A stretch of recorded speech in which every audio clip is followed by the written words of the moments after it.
MP board के class 9th के विद्यार्थियों, देखिए इस वीडियो में मैं आपको 17 मार्च के लिए आईटी का पेपर यहाँ पर सोल्व कराने वाली हूँ प्रॉपर सॉल्यूशन के साथ में। यदि वास्तव में आप चाहते हैं आईटी के पेपर में अच्छे से अच्छे नंबर स्कोर कर सके तो 100% आने वाले प्रश्न मैं आपको इस वीडियो में आईटी के बताने वाली हूँ और प्रॉपर सोल्यूशन के साथ में।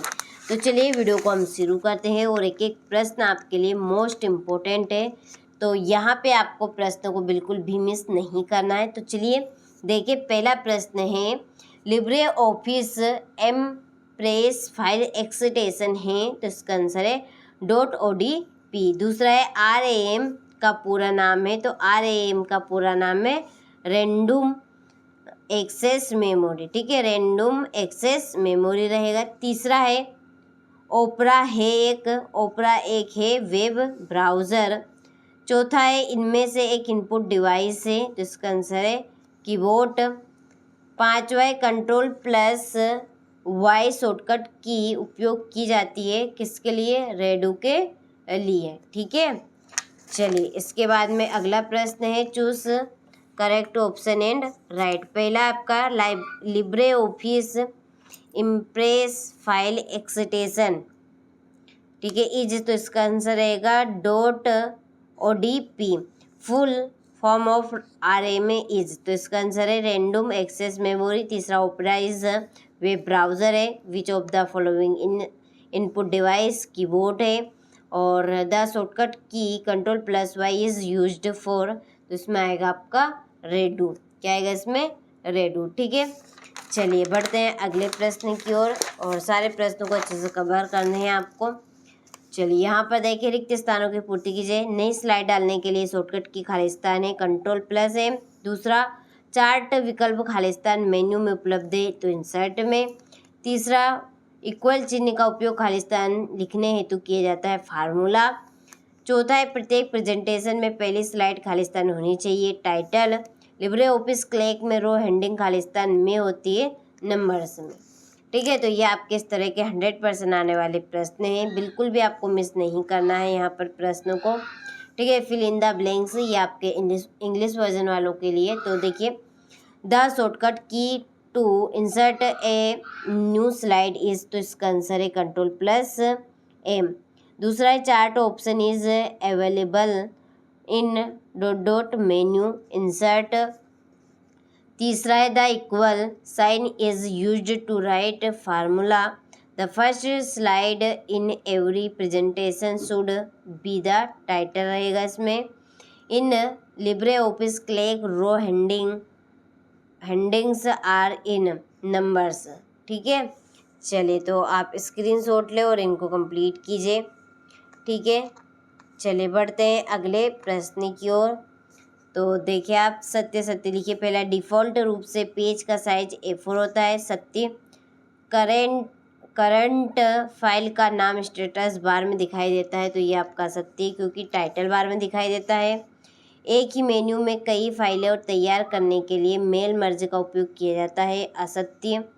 पोर्ट्रेट पेज में पेज की लंबाई उसकी चौड़ाई से अधिक होती है, सत्य। लिब्रे ऑफिस क्लैक में MS एक्सेल की फाइल नहीं खोली जा सकती है, तो ये आपका असत्य है, ठीक है। चलिए इसके बाद में यहाँ से आप इंग्लिश वर्जन वाले स्क्रीनशॉट लें और इनको कंप्लीट करें, ठीक है। क्वेश्चन नंबर 4 में सही जोड़ी लिखिए। पहली ये दृश्य संचार है आपकी ट्रैफिक सिग्नल। Ctrl+Z है अंडू। F12 है फंक्शन की। राइटर की ऑफिस सूट का घटक। मौखिक संचार आमने सामने की बातचीत, ठीक है। चलिए इसके बाद में ये आपके इंग्लिश वर्जन वालों के लिए स्क्रीनशॉट आप ले लीजिए और अच्छे से कंप्लीट कीजिएगा। क्वेश्चन नंबर 5 है मेल मर्ज क्या होता है। कोई भी 3 तरीके बताए जिससे हम ऊर्जा बचा सकते हैं। सातवां एक से अधिक स्लाइड को डिलीट कैसे किया जाता है। और आत्मविश्वास को प्रभावित करने वाले कारक कौन से हैं। होम की और गाइड की के बीच अंतर आपको देने हैं। 10वां है हमारे लिए ऊर्जा के 5 स्रोत क्या है प्रत्येक स्रोत के 2 उदाहरण दीजिए। ठीक है, चलिए अगला है दृश्य संचार को परिभाषित करते हुए किन्हीं 5 संकेतों का वर्णन करें। प्रभावी संचार क्या है, 7C को समझाना है। प्रेजेंटेशन में स्लाइड इंसर्ट करने के लिए चरणों को लिखना है। ठीक है, तो ये आपके इस तरह के प्रश्न रहेंगे। विभिन्न टूलबार को वर्णन सहित लिखिए, ये आपका 18वां प्रश्न।